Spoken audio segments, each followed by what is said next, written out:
Well, hello everyone. Welcome to episode 10 of The Populist. And in this episode, it's a short follow-up following episode 9, which was my conversation with Professor Craig Parsons, talking about the executive and the different forms that it can take and a lot of different things involved in that. But one thing we didn't get to was explaining executive stability. And this is really important for your reflection question this week. Okay, so you're going to want to make sure that you read this, and we're going to talk about some stuff that is going to be directly important for you answering that question and give you some insight and some different options on what to do. Okay, so the episode outline really has 4 things. We're going to talk about the debate around whether a parliamentary or presidential system is more stable. We're going to discuss the role of the presidential style and how that affects executive stability. Then we're going to talk about the patterns of parliamentary rule and go into a little bit of details about what makes governments endure or collapse. And then finally, kind of go through the 2 main approaches to democratic institutions and executives in divided societies. Okay, so to start out, we're talking about the debate surrounding executive stability. All right, remember, this is about stability, not necessarily which system is better or more preferable. Okay, so on the side that says the parliamentary system is better, you have Juan Linz. All right, and in your book on page 245 in the Insights, it's got his kind of 5 reasons why parliamentary systems are better. And the first one is that in a presidential system, you've got competing or dual legitimacy versus clear legitimacy in a parliamentary system. All right, so a presidential system divides power between the legislature and the executive. So the president gets elected and has a mandate, and the legislature gets elected and has a mandate as well. All right, so you have this dual legitimacy. Both sets of elected officials can say, no, I got elected on my platform, and I'm there to do what I campaigned on. All right, and this may cause tension and lead to less stability in the executive. Okay, so because parliaments fuse the legislative and executive, it makes clear that the executive heads the government, and you avoid some of these pitfalls. And I mean, you think of the American system, really it leads to deadlock more than anything, just because the dual mandates, okay, or the dual legitimacy. The next argument for parliamentary systems being more stable is fixed versus flexible terms of office. So because presidential systems have rigid terms for presidents, if you get somebody in there that you don't like, you're stuck with them unless they do something that's impeachable. All right, and you're stuck with them for whatever that term is, 4 years, 5 years, depending on which country. Whereas a parliamentary system, they've got flexible terms because of the no confidence vote. So if you get an executive in there that people don't like or that isn't popular or not doing their job, then the parliament can get rid of them. Unlike, and not just that they can get rid of them, because you can get rid of a president through the impeachment process, but the vote of no confidence is much simpler, all right, and not as involved as the impeachment process. Okay. The next big point that Linz makes is winner take all versus power sharing. And he argues that a presidential system leads to one party controlling the whole of the executive branch, whereas in a parliamentary system, it leads to more power sharing because it often requires a coalition to form a government.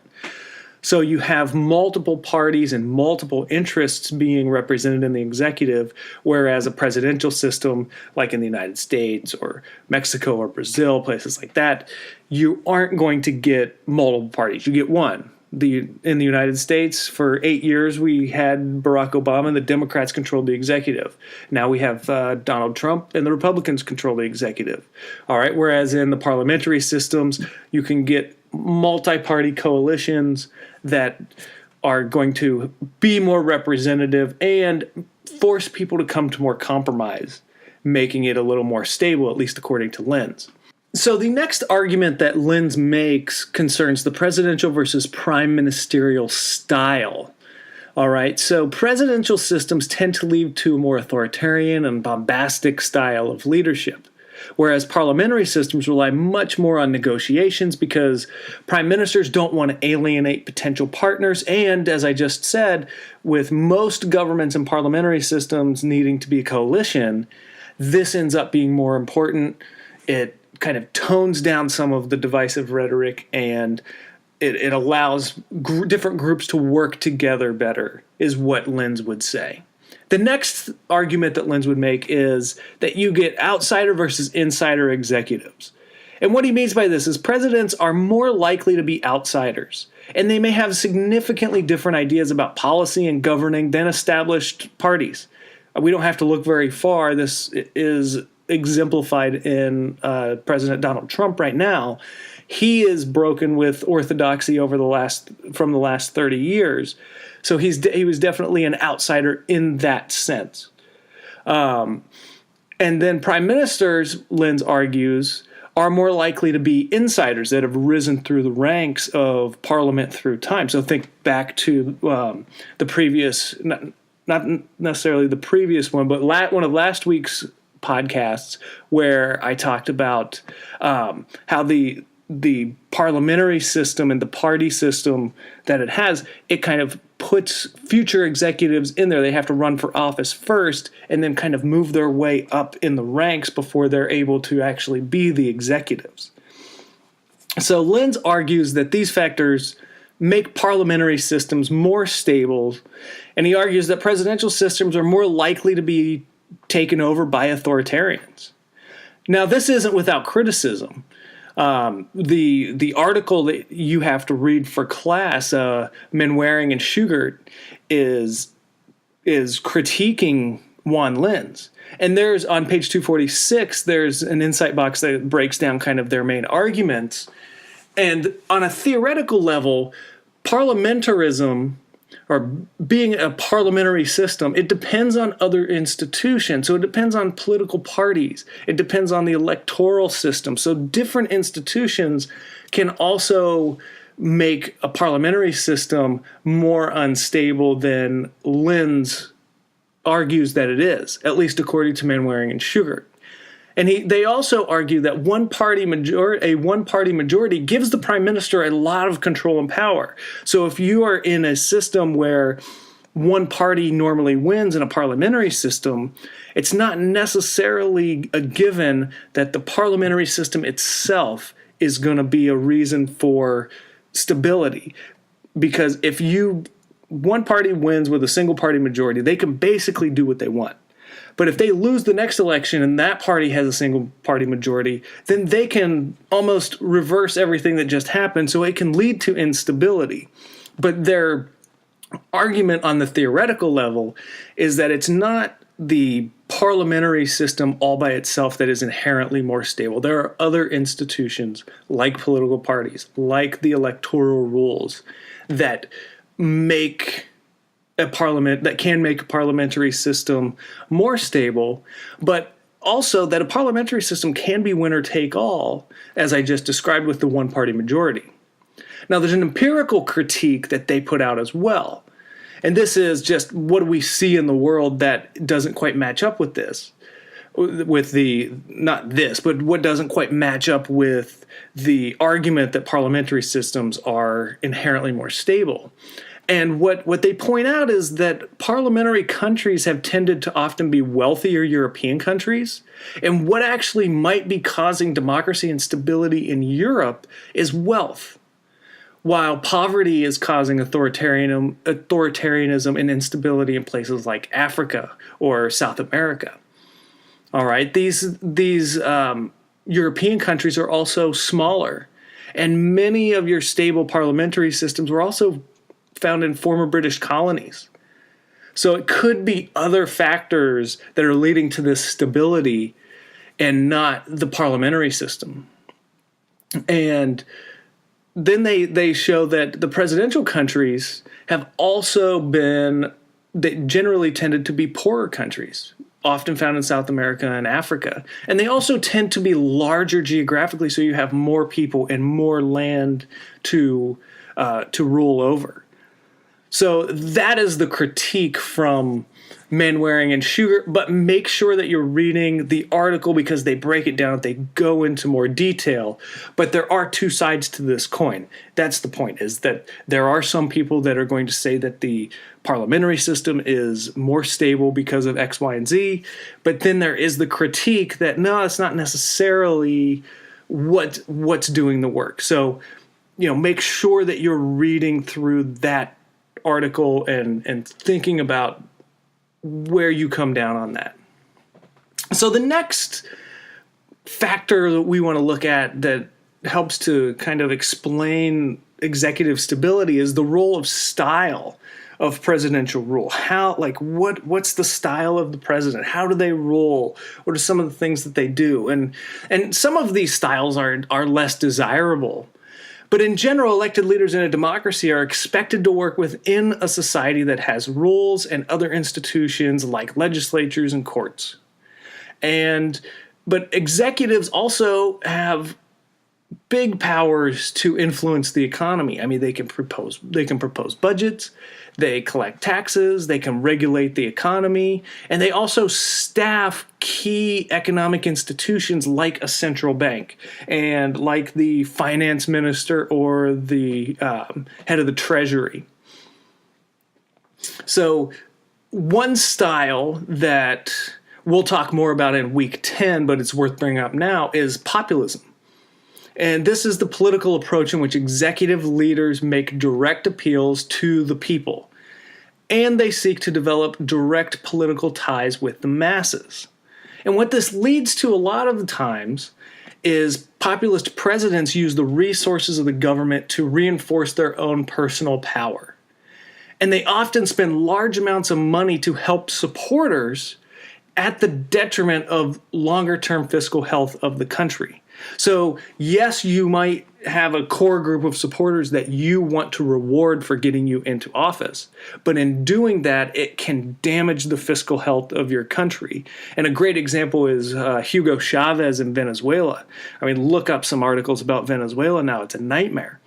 But it didn't just start today. This has been something ongoing for a long time. And they have a long history of populism in Venezuela. Now, another style that we will actually talk more about next week, because it borders on authoritarianism, is delegative democracy.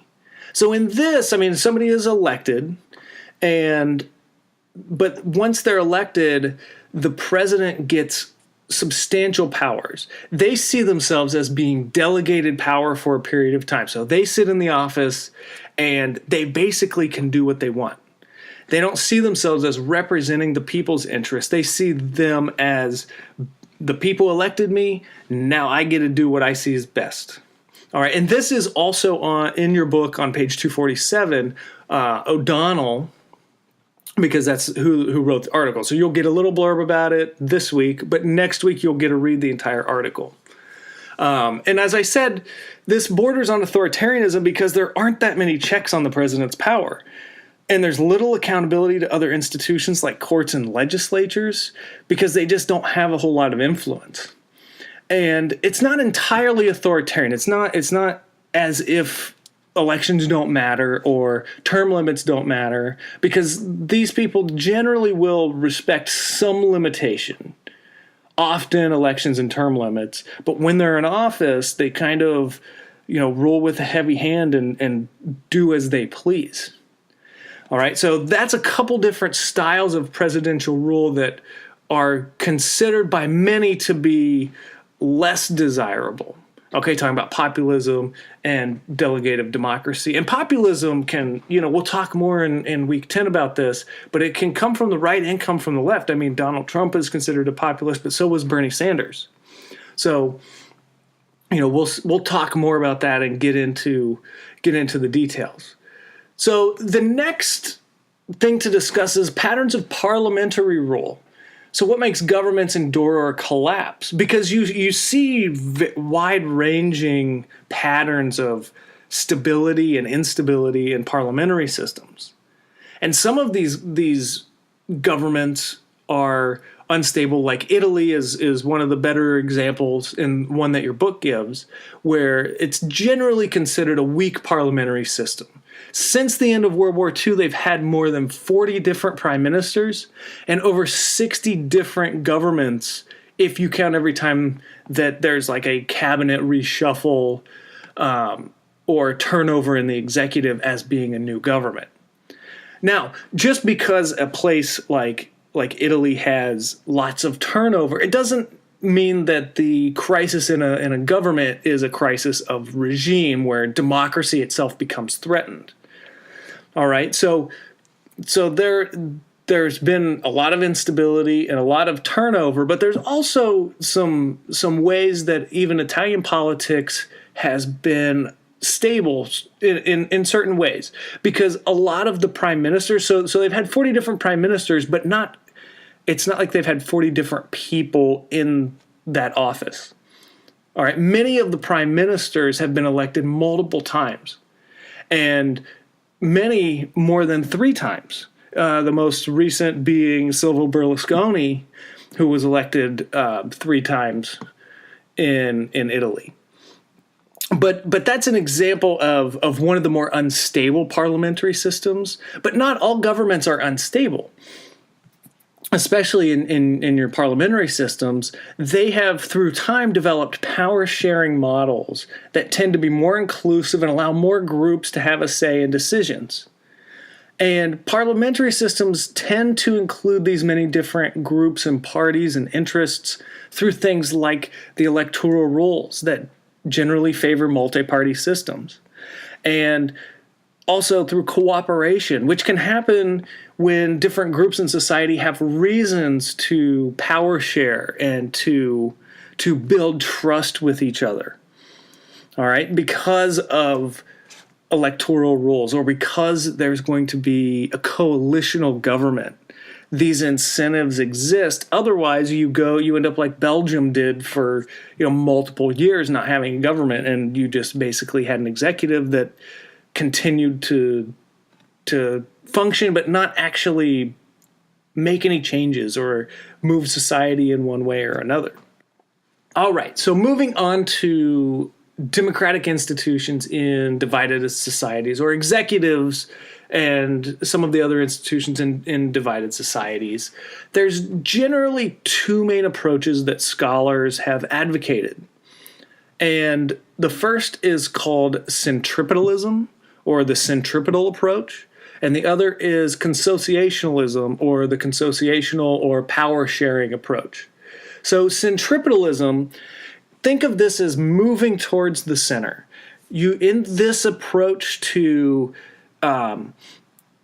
devising institutions in a divided society. And remember, a divided society, it can be many things, but most often you're talking like ethnic divisions, racial divisions, religious divisions, things of that nature.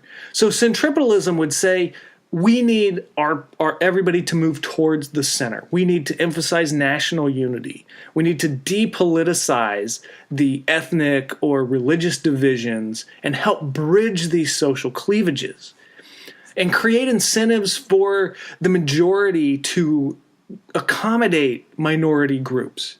So that's the philosophy behind centripetalism. And the institutions that they would create in order to do this include the instant runoff voting electoral system. So in this system, what you would do is you would have single-member districts, but voters rank the candidates in order of preference. Now, these districts are drawn to incorporate multiple groups. So it's not like if you've got a religiously divided society that religion A is represented all in one district, and B in another, and C in another. All right, you would want districts that incorporate most, if not all, groups. This way, if a candidate is going to win, they've got to moderate their position. All right, so you have this instant runoff voting where you rank the candidates. And if no candidate receives a majority, which they probably won't if the districts are drawn right, then there's a runoff based on ranking orders. So these politicians or candidates, they have to moderate their position to win the election because they can't appeal only to their base. They can't appeal only to their ethnic group or their religion. And they have to appeal to the other groups as well. So they can't be as radical or as biased towards one group as they might otherwise be. So you have to moderate your position to win an election because being listed as second or third is crucial to winning the election. Now, under this centripetal model, they would also advocate a presidential system, and this kind of goes along with moving to the center. You want one person that can appeal to everybody, and they have to moderate. You just can't appeal to your core constituency. Whereas they would argue against the parliamentary system or proportional representation because they would say, look, you could appeal just to your small ethnic group or religion or your big ethnic group or religion.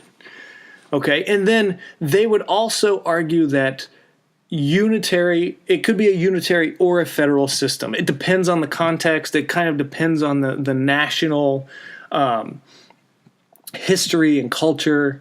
But one thing that is crucial in this model for devising institutions in a divided society is that the nation needs to have national control over resources to ensure equitable distribution. You don't want one group in the north of an oil-rich country that's got all of the oil, and other groups in the south and they don't have any natural resources or very few, so the group in the north gets to keep everything. You want the national government to control everything so they can redistribute the profits from that. Okay, so that's the centripetal model. And this was advocated by people like Donald Horowitz, which in your article this week by Liphart, you're going to see criticisms of because he is an advocate of the consociational or power-sharing democratic model. All right, and this model is significantly different. You can almost think of this as like a mirror opposite. So in this model, they basically accept the reality of ethnic divisions or other religious divisions. They won't be erased according to this view. So they kind of accept that this is just the way the world works, which may seem a little bit like a downer, but let's keep going and see if it makes sense. So in this model, the consociational model argues that we need to create institutions that are going to lessen the ethnic divisions. We need to put in place mechanisms to protect minority rights. We need to assure minority participation in politics and create incentives for collaboration. But there also needs to be this spirit of pragmatic compromise and tolerance. And these are all gone into in a lot more detail in the article for this week, but those are the basic, that's the philosophy behind what needs to happen. Okay? And the institutional elements for consociational democracy include a parliamentary system with a proportional representation electoral system. And so what this would do is it would include power sharing in the executive. So there would be rules against the cabinet being dominated by one party, one ethnicity, one religion. It would be spelled out in the rules that there had to be a certain percent of this party or this religion or this ethnicity or all of the ethnicities, religions, and parties that are in that country that you're trying to devise these institutions for. Now, they would also argue that you want a president that is head of state, but this person wouldn't be directly elected by the population. They would be indirectly elected. And the consociational view also argues for a federal system. And this is especially in divided societies with geographically concentrated communal groups. So, like I said before, with the centripetal model, where they say the national government needs to control the resources, in the consociational model, they would argue that, well, you've got these ethnic divisions you're not really going to overcome, or religious divisions you're not going to overcome. So you need to do a federalist model to give these groups some autonomy over, the religion or the way that schools are run or certain resources that these groups hold dear. All right, so with this federalist design, you can give these groups a little bit of autonomy and, let them control some aspects of daily life within their region. And then the last thing that the consociational model argues for is that there's judicial review. All right, and the example to look at for a consociational model, as was mentioned back in week 2 when I interviewed Dr. Shauna Meehan, is in Northern Ireland. They basically used a consociational model to help heal their society after the Troubles. All right, so I hope this has been clear, and I just wanted to run through it in order to give you some examples and give you things to look for, but make sure that for your reflection question that you're combining stuff from the previous 2 weeks and this week, and that you're answering all parts of the question. So in there, it's got the 4 things that you have to answer. So make sure that you're choosing those and not just saying, well, I'm going to do a proportional representation system, but, well, why are you not doing a presidential system or first past the post? So make sure you explain why you're not doing the others. Or I want to do a presidential system because X, Y, and Z. This means I don't want a parliamentary system because of these reasons. All right, so make sure you're answering that on both sides.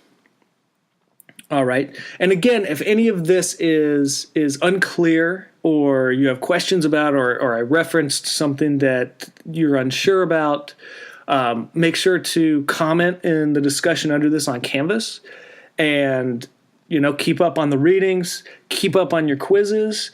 I know it's only week 7, but you've got a reflection due in week 7. You've got the class life link due in week 8, and then another reflection in week 9.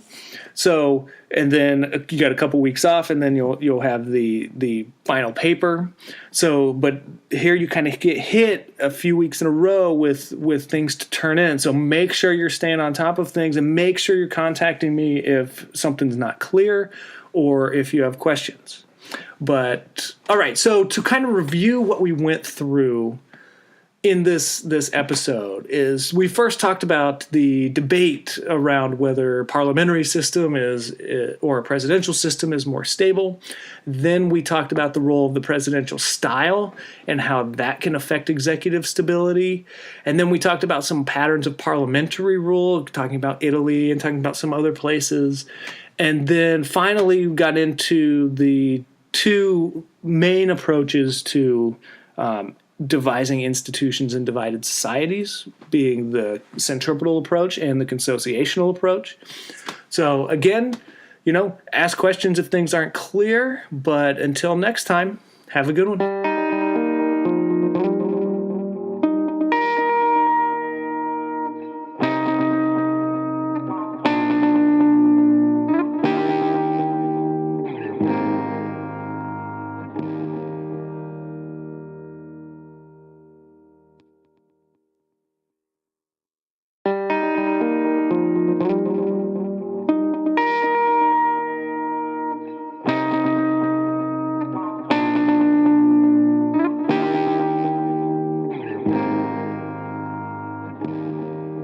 Well, hello everyone. Welcome to episode 10 of The Populist. And in this episode, it's a short follow-up following episode 9, which was my conversation with Professor Craig Parsons, talking about the executive and the different forms that it can take and a lot of different things involved in that. But one thing we didn't get to was